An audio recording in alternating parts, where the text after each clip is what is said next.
ఒక బాలుడు మరియు బాలిక ఒక నీటి తొట్టెను నీటితో నింపెను. బాలుడు ప్రతి 3 నిమిషాలకి 4 లీటర్లు పొయ్యను, బాలిక ప్రతి 4 నిమిషాలకి 3 లీటర్లు పొయ్యను. అయినా 100 లీటర్ల నీటితో ఆ ట్యాంకును నింపుటకు ఎంత సమయం పట్టును అనేది మనకి ఇచ్చినటువంటి క్వశ్చన్ అండి. ఒక బాలుడు ఒక బాలిక కలిపి ఒక వాటర్ ట్యాంకుని వాటర్తో ఫిల్ చేయడం జరుగుతుంది. అలా ఆ వాటర్ ట్యాంక్లో 100 లీటర్ల నీటిని ఫిల్ చేయడానికి ఎంత సమయం పడుతుంది ఇద్దరికి కలిపి అంటున్నాడు. అయితే బాలుడు అనేవాడు ప్రతి 3 నిమిషాలకి 4 లీటర్ల వాటర్ను పోస్తున్నాడండి.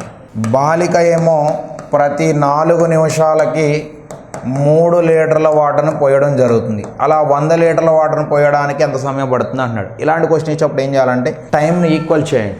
అంటే దీన్ని ఇంటూ 4 చేయండి, దీన్ని ఇంటూ 3 చేయండి. అప్పుడు ఇక్కడ ఇంటూ 4 చేస్తే ఇక్కడ కూడా ఇంటూ 4, ఇక్కడ ఇంటూ 3 చేస్తే ఇక్కడ ఇంటూ 3, అంటే ఇది 12 నిమిషాలు, ఇది కూడా 12 నిమిషాలు అవుతుంది. మరి 12 నిమిషాలకి బాలుడు అనేవాడు 16 లీటర్ల నీటిని పోస్తాడు, బాలికేమో 12 నిమిషాలకి 9 లీటర్ల నీటిని పోస్తుంది. మరి ఇద్దరూ కలిపి 12 నిమిషాలకి 16 + 9 25 లీటర్ల నీటిని పోస్తారు. అంటే 25 లీటర్ల నీరు 12 నిమిషాలు పడితే అలా ఇద్దరూ కలిపి 100 లీటర్ల నీటిని పోయడానికి ఎంత సమయం పడుతుంది అనేది మనం ఫైండ్ అవుట్ చేయాలి. 100 / 25 × 12, 2500లో 4 × 12 × 4 ఎంత అవుతుందంటే 48. మన ఆన్సర్ 48 నిమిషాలు అవుతుంది సార్. సో మరి 48 మినిట్స్ అంటే ఆప్షన్ నెంబర్ 1.